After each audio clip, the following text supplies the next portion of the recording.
Bom, quando a gente fala em semicondutor, a gente está falando de um material que ele está a meio caminho entre o dielétrico, que são mais conhecidos aí como os isolantes, e os metais, que são os condutores aí, os melhores condutores de corrente elétrica que nós conhecemos. Então, o dielétrico, os semicondutores, eles estão no meio do caminho, e se você for olhar na tabela periódica, eles têm 4 elétrons na última camada, na chamada camada de valência.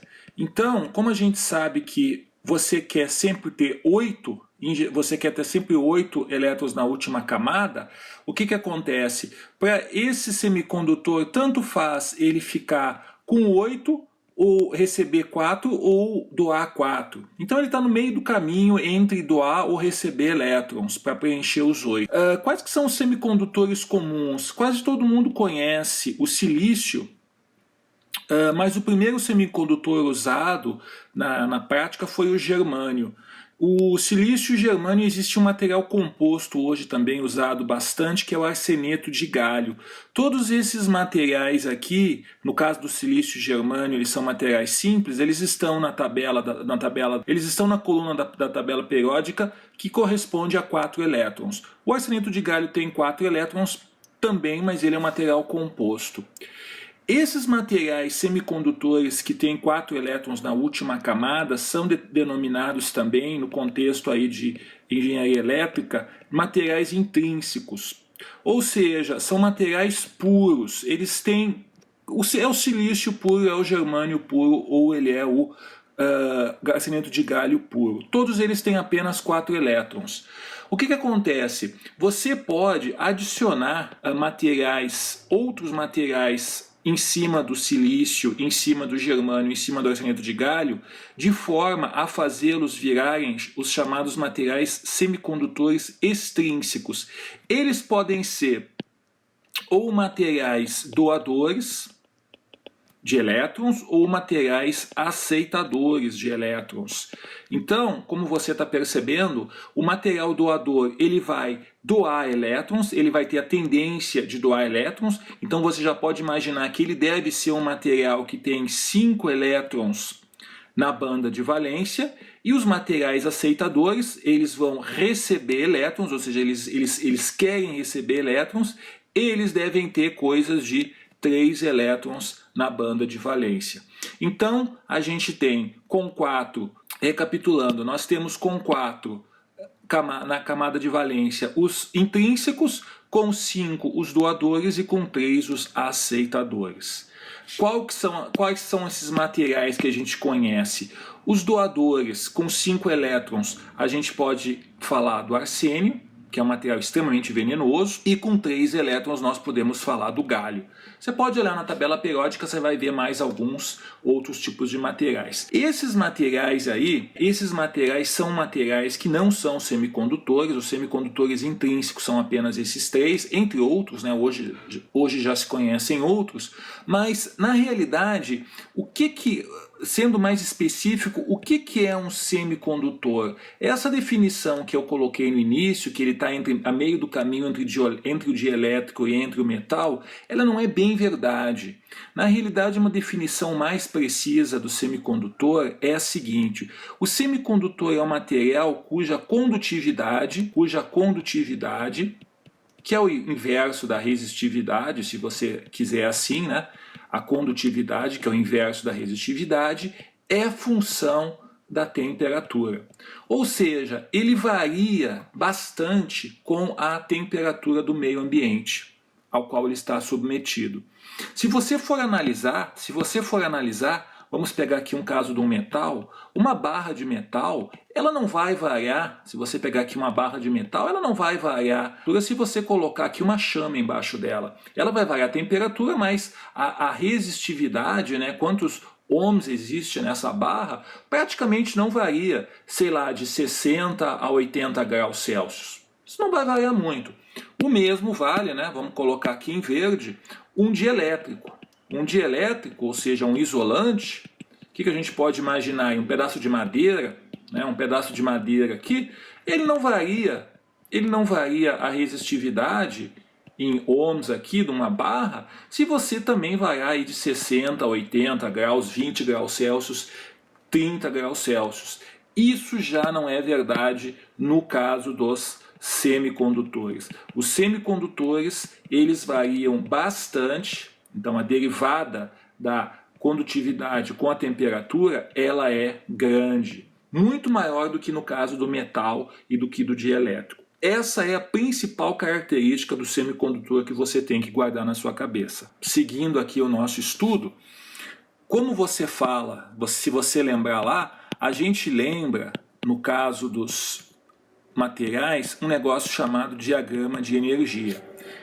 Então, a gente tinha o diagrama de energia, lembrando, né? Isso aqui seria mais ou menos a posição ao longo do seu material e isso aqui seria o nível de energia. Quanto maior é essa ordenada E aqui, maior é o nível de energia.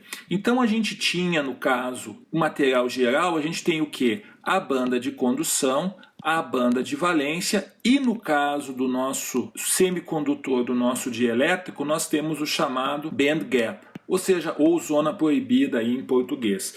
Esse band gap ele é descrito em EG nos livros, ou seja, com uma certa energia dada em elétrons volts. Então, como é que funciona? O que significa isso? Esses são os elétrons livres que fazem a condução elétrica e esses são os elétrons, né? Os elétrons que aqui estão, são os elétrons que estão presos no átomo. Os elétrons só vão conseguir se liberar da banda de valência, ou seja, eles estão próximos do átomo, estão ligados à rede cristalina, quando eles fizerem esse pulo aqui. Esse pulo, ou seja, para ele pular esse band gap, ele tem que ganhar essa energia. Como você está vendo aqui, para ele pular daqui para cá, imagina que você tem que subir uma escada, você tem que ganhar energia, você tem que despender energia para subir a escada. Esse delta EG aqui para pular o band gap, isso é dado em geral, são várias formas, mas em geral pela temperatura. Então, quando a temperatura sobe, você consegue que na realidade o elétron, o portador, falando de forma mais correta, o portador que estava aqui embaixo ganhou temperatura, energia cinética e ele teve condições de pular aqui. Para não dizer que nós estamos falando apenas de temperatura, existem situações nas quais também, com luz, esses dispositivos ópticos, se você tem um fóton que incidiu aqui, esse fóton transfere energia para essa rede e eventualmente um elétron pula aqui para a banda de condução. Vocês lembram, nós acabamos de falar, né, do átomo, você lembra que no átomo isolado, pelo princípio de exclusão, aquela coisa toda, no átomo isolado, nós temos níveis discretos de energia. Nós temos níveis discretos de energia. Ou seja, os elétrons eles só podem ocupar níveis, eu vou redesenhar aqui, né? É o mesmo gráfico, é o mesmo x e y, de acordo com coisa, e você podia usar só esses níveis aqui, aqueles níveis de Pauli que você deve lembrar, níveis que você estudou em química. Por que você fala de níveis discretos aqui e você fala aqui de banda? Ou seja, por que você saiu de um nível, ou seja, eu só posso estar nessa linha para essa distância finita aqui, ó. Isso porque aqui você está falando num átomo isolado e aqui você está falando de um material, né, um chamado bulk, ou seja, um pedaço, né, mais uma composição de vários átomos de várias moléculas. Conforme vários átomos são colocados próximos uns dos outros, essas linhazinhas aqui começam a interagir e elas acabam a formar do nível discreto uma banda, né, uma banda que é composta por vários e vários níveis que se aproximaram. Então os átomos interagem e acaba gerando isso aqui. Essa é uma explicação bem simples, se você for estudar estado sólido em física, tem muito mais coisa para trás, mas para as nossas necessidades aqui, isso tá bom. E outro negócio interessante é o chamado nível de Fermi. Então o nível de Fermi, ele basicamente é uma linha que está aqui no meio do seu band gap, chamado EF. O nível de Fermi basicamente está dizendo onde que fica a média, a grosso modo, onde que fica a média dos átomos, dos portadores, desculpa. Ou seja, eu vou ter, se o nível de Fermi está no meio, eu estou dizendo que eu estou com o mesmo número de portadores abaixo do que acima. Então, isso aqui está dando mais ou menos a média, grosso modo. E você percebe que o nível de Fermi, sim, é um nível discreto. Então, vamos lá. O elétron, ele ganha uma energia através da energia cinética ou algum outro fenômeno e pula para a banda de condução. Aí você vai perguntar, qual que é a diferença do ponto de vista de diagrama de energia? Do ponto de vista do diagrama de energia que nós estamos vendo, qual que é a diferença que a gente tem entre o dielétrico, ou seja, o isolante, e o semicondutor? Na verdade, não existe diferença nenhuma. A única diferença é que o band gap do dielétrico, do isolante, é maior do que o band gap do semicondutor. Então existem valores aí em torno de 1 elétron-volt, 1, alguma coisa, você considera semicondutor, acima disso você considera dielétrico. Isso faz sentido, porque se esse tamanho aqui for maior, né, se esse tamanho aqui for maior, se o band gap do isolante ele é maior, isso significa que você pode esquentar bastante aqui, você pode pegar esse material aqui e esquentar bastante, você não vai conseguir fazer com que os elétrons saltem esse pedação enorme, como você tentar pular de um prédio para o outro, a distância é muito grande, você não vai conseguir. Você vai esquentar esse material vai esquentar bastante, ele vai pegar fogo, mas ele não vai se tornar condutor ou semicondutor. Ele vai se desintegrar, mas você não vai conseguir fazer com que haja migração dos portadores de um lado para o outro. Então, sempre lembrando, né, calor, o que nós chamamos de calor é na realidade o grau de agitação das moléculas. Então, se você pegar o material mais quente, é o material que as moléculas aqui que você vê, elas estão vibrando mais. Se você for diminuindo progressivamente a temperatura, você vai chegar numa situação em que as moléculas estão praticamente paradas. Então, esse que é mais ou menos o conceito. E, ainda usando o nosso desenho do band gap, das bandas de energia, você deve ter visto isso, aqui eu tenho elétrons se deslocando, né? Os elétrons estão livres, eles pularam o band gap, né? Aqui no caso de um semicondutor, pularam o band gap, eles estão livres, eles podem andar ao longo da sua estrutura. Só que quando o elétron pula, ele deixa aqui embaixo um negócio chamado lacuna, ou hole em inglês, né? O que significa a lacuna? A lacuna é, na realidade, o buraco, em português, o buraco mesmo, que fica, né, no lugar onde havia antes um elétron. Então o elétron pulou para a banda de cima e ficou aqui, ó, desenhando aqui um buraquinho em volta, né? Esse elétron pulou, foi lá para a banda de cima e ficou esse buraquinho. É evidente que esse buraquinho pode vir a ser ocupado por um elétron vizinho na mesma banda de valência. Então, se você for analisar, você tem aqui em cima elétrons livres e aqui embaixo você tem lacunas livres. Mais ou menos como se você se mudasse da sua residência e o seu quarto ficasse vazio, você foi para outra cidade. Essas lacunas livres, elas também correspondem a uma corrente de lacunas. Então, da mesma forma que eu tenho corrente de elétrons na banda de condução, eu tenho uma corrente de lacunas na banda de valência. Se você for analisar, é muito mais fácil para o elétron se deslocar na banda de condução, ele anda mais, é mais fácil mover um elétron na banda de condução do que uma lacuna na banda de valência. Por que isso? Porque a lacuna ela está fixa na rede. Já o elétron, quando ele está livre, ele não precisa estar ligado em alguma estrutura. Ele anda na estrutura, ele vai caminhando ali. Você sabe que o elétron ele tem uma dualidade de partícula e onda e ele consegue caminhar livremente na estrutura. Já a lacuna não. Isso significa o seguinte, que a mobilidade μ do elétron é muito maior que a mobilidade da lacuna. Em torno aí de 10 vezes mais ou menos. Você pode lembrar isso da seguinte forma.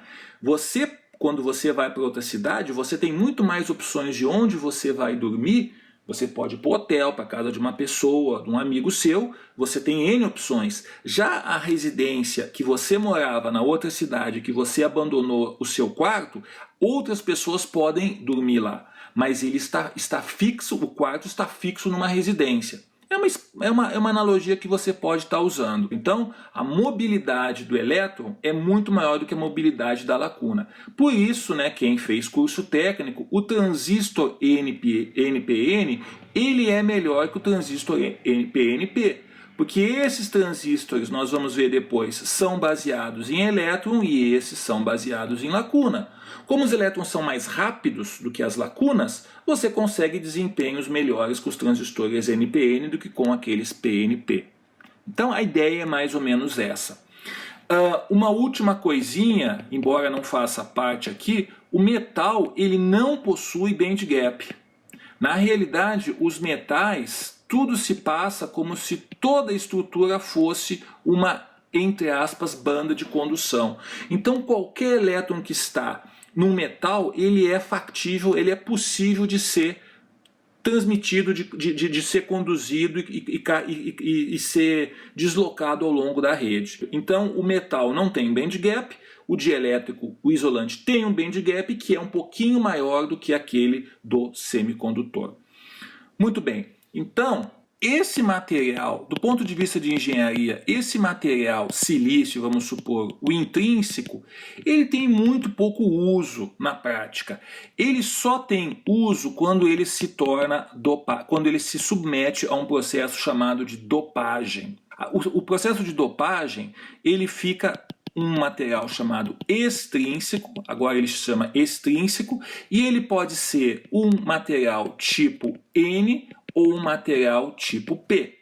Você já deve imaginar que o material tipo N, ele deve ter 5 elétrons, ele deve ter o material tipo N, você já deve imaginar que ele, entre aspas aqui, quer doar elétrons.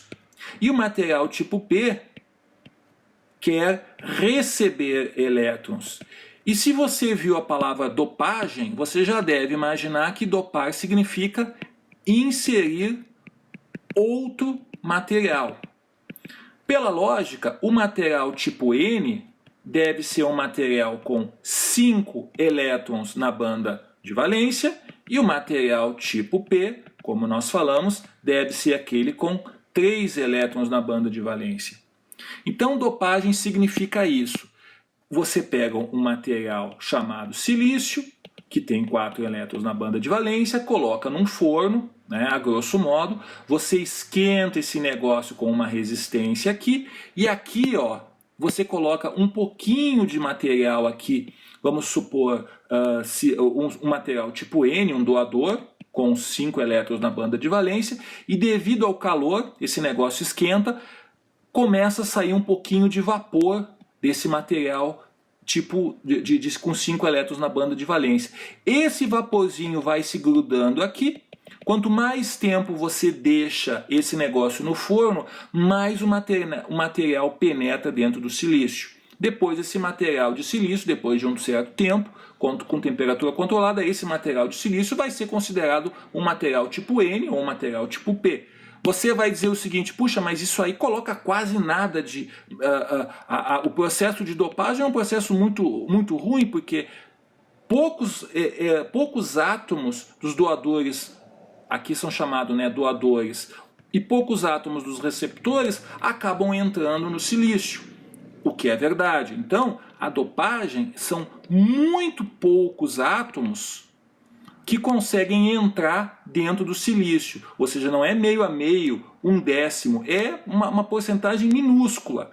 Mesmo assim, você consegue o seguinte: o material tipo P, o silício dopado com um material do tipo P, ele vai ter o nível de Fermi, que estava bem no meio, deslocado aqui para baixo. E o material tipo N, ou seja, aquele que você dopou com um material com 5 elétrons na camada, ele está com o nível de Fermi aqui. Então, esse aqui é o tipo N e esse aqui é o tipo P. Você deve perguntar, lembrando, né, originalmente ele estava bem aqui no meio, ele desceu um pouquinho para baixo, no caso do tipo P, e ele subiu aqui coisa de nada para cima devido ao tipo N. E você vai perguntar, mas a gente acabou de ver que quando nós falamos em materiais, nós não temos níveis de energia, nós temos banda. É que como a gente coloca tão poucos átomos dentro dos materiais extrínsecos, a gente não consegue mexer na banda, a gente mal e mal mexe no nível de Fermi, certo? Então os materiais extrínsecos, esses sim têm condições de serem usados como dispositivos em engenharia elétrica.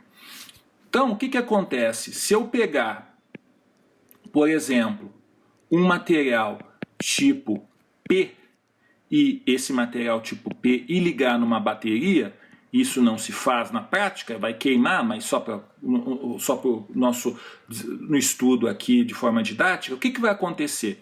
Então aqui a bateria aqui é o mais, aqui é o menos, o pauzinho grande é o mais, o pauzinho pequeno é o menos. O material tipo P, ele tem muito mais lacunas do que elétrons, certo? Porque ele foi dopado. Só que ele tem um pouquinho de elétrons, não é que ele não tenha nada de elétrons. Ele tem um ou outro elétron livre, mas ele tem muito mais lacunas do que elétrons. O que acontece? As lacunas, vou desenhar aqui as lacunas em verde, elas são materiais elas são portadores com carga positiva. Então as lacunas são materiais com cargas positivas. O que elas vão fazer? Elas vão ser atraídas, eu estou desenhando aqui uma flecha bem gorda, vão ser atraídas para o menos, para o terminal menos da sua bateria. Já os elétrons, os pouquinhos de elétrons que existem nesse material tipo P, quase nada, eles vão ser atraídos por terminal mais da sua bateria. No material tipo P, isso tem um nome, os portadores chamados majoritários, no material tipo P, são as lacunas, e os materiais e os portadores chamados minoritários, no caso, naturalmente, no tipo P são os elétrons. E é óbvio que se a gente trocar agora por um tipo N, e vou fazer aqui a mesma ligação, mais e menos, aqui é o mais e menos, agora os majoritários no N são quem? São os elétrons. E os minoritários são quem? São as lacunas. Então vamos lá. O verde são as lacunas. Eu tenho bem pouquinho de lacuna. Elas vão ser atraídas para o terminal, para o borne negativo da sua bateria. Já os elétrons, que são muitos, eles vão ser atraídos aqui, ó, para o terminal mais. Então esse que é mais ou menos o conceito, né, do nosso dispositivo, do nosso material extrínseco ligado numa bateria. Isso serve para alguma coisa? Não serve para quase nada. O que serve na verdade é quando nós juntamos um N, isso chamado diodo de junção, que é o primeiro dispositivo que nós fazemos de verdade, que pode ser útil de verdade, né? É o diodo de junção quando nós juntamos um P e um N. Ou seja, nós pegamos um pedaço, pegamos esse cara aqui e juntamos nesse cara aqui. Então o material tipo P e o tipo N juntos, eles vão ter aqui muita lacuna, né? Eu vou desenhar em verde, vou ter muita lacuna aqui, várias lacunas, excesso de lacunas. Aqui eu vou ter uma ou outra lacuna e eu vou ter aqui muitos elétrons, bastante elétron sobrando, e aqui um ou outro elétron. Esse é o chamado diodo de junção. Isso sim, aqui em diante começa a engenharia.